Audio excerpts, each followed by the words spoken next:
श्री शिवाय नमस्तुभ्यं। पुरुषोत्तम भगवान की जय। आज है 12 जून 2026, दिन है शुक्रवार का। आज है शुक्र प्रदोष का व्रत अर्थात शुक्ल महीने का त्रयोदशी का आज दिन है। आपका दिन शुभ हो, मंगलमय हो, ऐसी मैं प्रभु से प्रार्थना करती हूँ। तो आइए श्रवण करते हैं पुरुषोत्तम महीने का 28वां अध्याय। साथ ही शुक्रवार यानी कि महालक्ष्मी की व्रत कथा भी सुनेंगे। 28वें अध्याय में सबसे पहले लिखा गया है, वानर योनिधारी किस तरह से कंदर्प ब्राह्मण को दिव्य विमान की प्राप्ति हुई। श्री नारायण बोले, धर्मराज की यह बात सुनकर चित्रगुप्त अपने दूतों से बोले, ये कंदर्प पहले चिरकाल तक लोभग्रस्त रहा, फिर चोरी की, अतः पहले प्रेत योनि में प्राप्त हुआ था, उसके बाद बंदर बना। अब मैं इसे नरक की अनेक पीड़ा दूंगा। हे दूतों, धर्मराज के यहाँ यही क्रम श्रेष्ठ है। इस प्रकार चंद्रगुप्त की आज्ञा पाकर भयंकर आकृति वाले दूत उस ब्राह्मण को मुद्रमों से मारते हुए फल रहित वन में ले गए, जहाँ उसने प्रेत शरीर में रखा।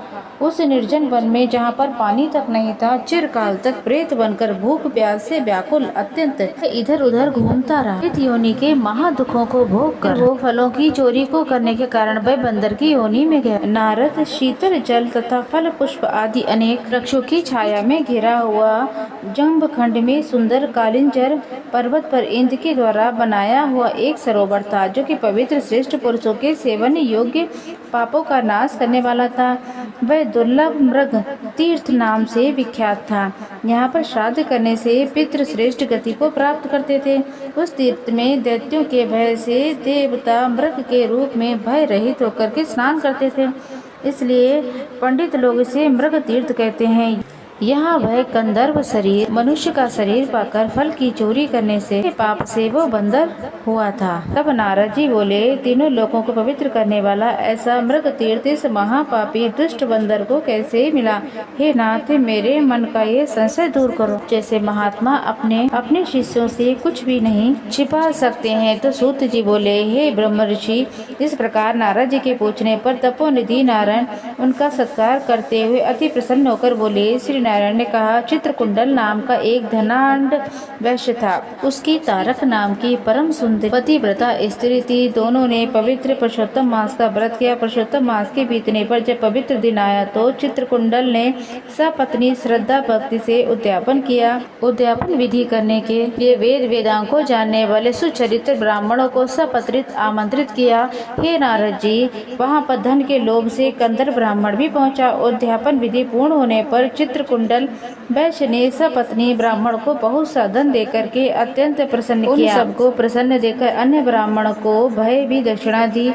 उसी दी हुई भय दक्षिणा से दूसरे ब्राह्मण से संतुष्ट होकर अपने अपने घर की ओर चले गए। कि अत्यंत लोभी कंदर्प यहीं पर रोता हुआ चित्रकुंडल के आगे खड़ा हो गया और विनय पूर्वक गदगद वाणी में बोला, हे वैश्य रात्रि कुंडल, आपने जैसा पुरुषोत्तम माह का व्रत विधि विधान से किया है, वैसा आज तक कहीं भी किसी ने नहीं किया है।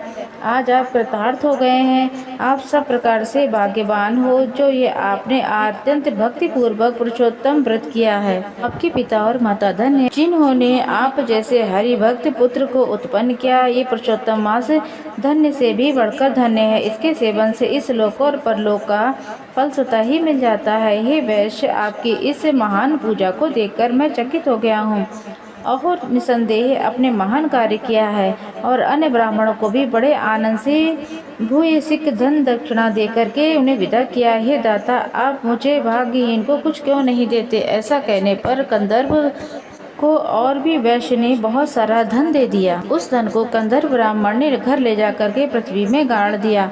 इस कंदर्प ने पहले वहाँ पुरुषोत्तम भगवान की पूजा देखी और दूसरे धन के लोभ में पुरुषोत्तम मास की प्रसन्नता की। पूजा देखने और पुरुषोत्तम मास की स्तुति करने से धन का लोभी कंदर्प मृग तीर्थ को प्राप्त हुआ। सूत जी बोले, दर्शन और स्तुति करने से दुष्ट कंदर्प ब्राह्मण को वानर की योनि से श्रेष्ठ रूप से मुक्ति मिली और श्रेष्ठ तीर्थ का वासा मिला। हे दुजो, जो मनुष्य श्रद्धा से पुरुषोत्तम का व्रत और पत्नी सहित दर्शन व स्तुति करते हैं, उनके पुण्य का क्या ही कहना। नारद जी बोले, हे ब्राह्मण, अब यह बताइए कि उस धन में जहाँ पर शीतल श्रेष्ठ जल था, घने छाया वाले फल फूल थे, मनोहर पक्षी थे, वृक्ष थे, उन्हें शोभित वन में रहने का क्या फल मिला? श्री नारायण बोले, जी नारद जी, तुम्हें भी ये सुनने की इच्छा है तो आप अवश्य ही सुने। मैं कहता हूँ, इससे कुछ कारण है जिसे सुनने से पाप नष्ट हो जाते हैं। सब अर्थों के फल को देने वाले श्री रामचंद्र जी समुद्र जी सेतु बना करके रावण को मारने के लिए गए, तो रामचंद्र ने विभीषण को छोड़कर सभी राक्षसों को मार डाला। इसके बाद अग्नि में शुद्ध करके जानकी जी को अंगीकार किया। तब रावण के मरने से प्रसन्न होकर ब्रह्मा सब अर्थों के फल को देने वाले श्री रामचंद्र जी समुद्र में जब सेतु बना करके रावण को मारने गए, तो रावण ने विभीषण को छोड़कर सभी राक्षसों को मार डाला था। इसके पश्चात अग्नि में शुद्धि कर जानकी जी को अंगीकार किया।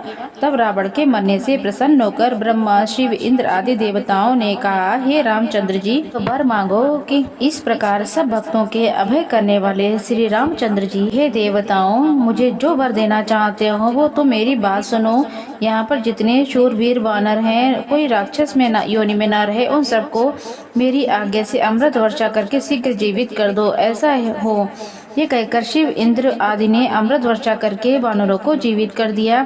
सब वानर जीवित होकर जयघोष करते हुए रामचंद्र जी के सामने आए, मानो बहुत देर से सोकर उठे हों। तब सीता सहित श्री रामचंद्र जी प्रसन्न होकर विमान में बैठकर चारों ओर खड़े हुए वानरों से बोले, सुग्रीव, हे हनुमान, हे अंगद, जामवंत, तुम अपने वानरों के साथ अपने मित्र का सब कार्य तुमने पूरा कर लिया।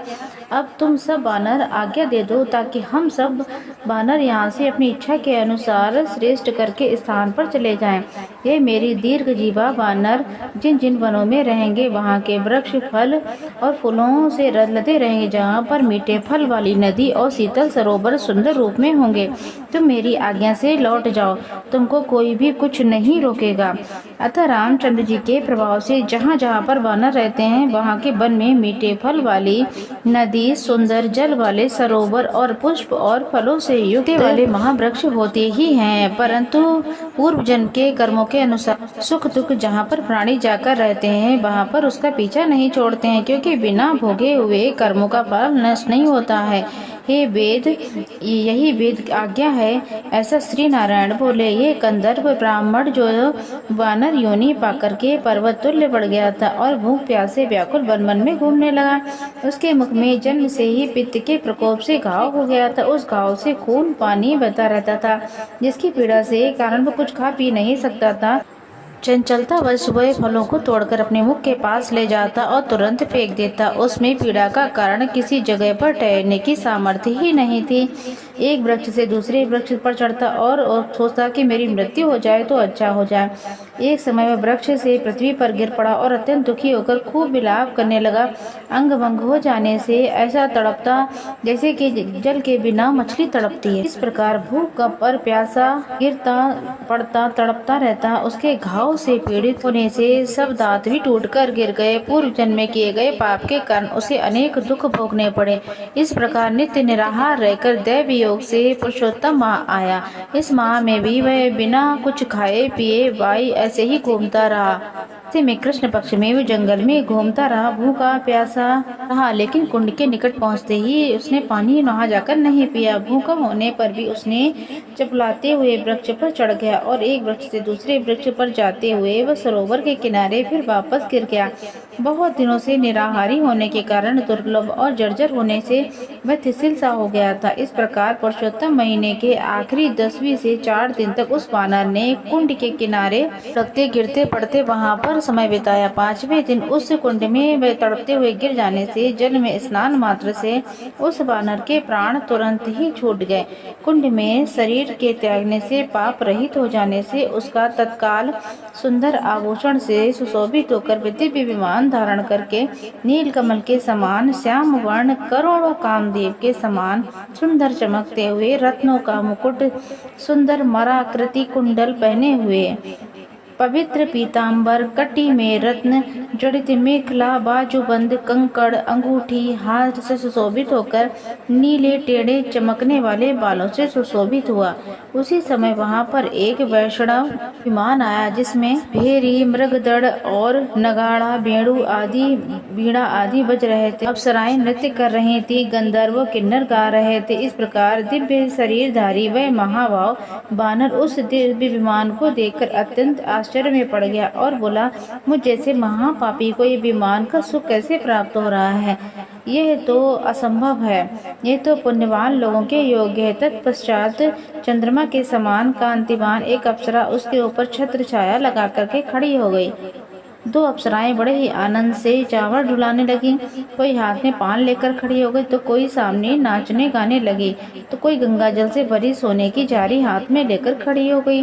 कुछ हाथ में दिए हुए रखे थे, सब गाने बजाने का कार्य कर रही थी। ऐसा ऐश्वर्य देखकर वह चित्र लिखित सा हो गया। मुझ दुष्ट पापी के लिए सब क्या हो रहा है? मैंने तो कुछ सुकृत कार्य ही नहीं किया है। वह कहने लगा, मैं श्री हरि के लोक को पा सकूं ऐसा मेरा सौभाग्य कहाँ है? श्री नारायण बोले। ऐसे सोचते सोचते वे दो लोक में आए। उस दिव्य विमान को देखकर आश्चर्यचकित पड़ गए। तब हरि के पार्षद रूप में बंदर की ओंधारी शरीर को छोड़कर गंधर्व ब्राह्मण के मन की बात समझकर मृतापूर्वक उसके चरणों में गिरकर हाथ जोड़कर आगे खड़े होकर श्रेष्ठ और सुंदर वचन बोलने लगे। तो प्रिय श्रोताजनों, 28वां अध्याय समाप्त हुआ। कल हम 29वां अध्याय सुनेंगे, जो कि आगे इस बानर को कैसे उद्धार हुआ, किन पुण्यों के कारण इसका उद्धार हुआ, उसका वर्णन है। देखा ना आपने, सुना ना, कितनी सुंदर बात कही है कि पुरुषोत्तम महीने का जाने अनजाने में जो भी स्नान हो जाए, हरि कीर्तन जप हो जाए, दीपदान हो जाए, तो इससे जिस तरीके से उस वानर के दोष कटे थे उसी तरीके से हम सबके पूर्ण दोष कट सकते हैं। तो कुछ ही दिन बचे हैं पुरुषोत्तम माह के। खूब दान पुण्य, पूजा पाठ, स्नान, ध्यान अपनी क्षमता शक्ति सामर्थ्य अनुसार करें। प्रेम से बोलिए पुरुषोत्तम भगवान की जय।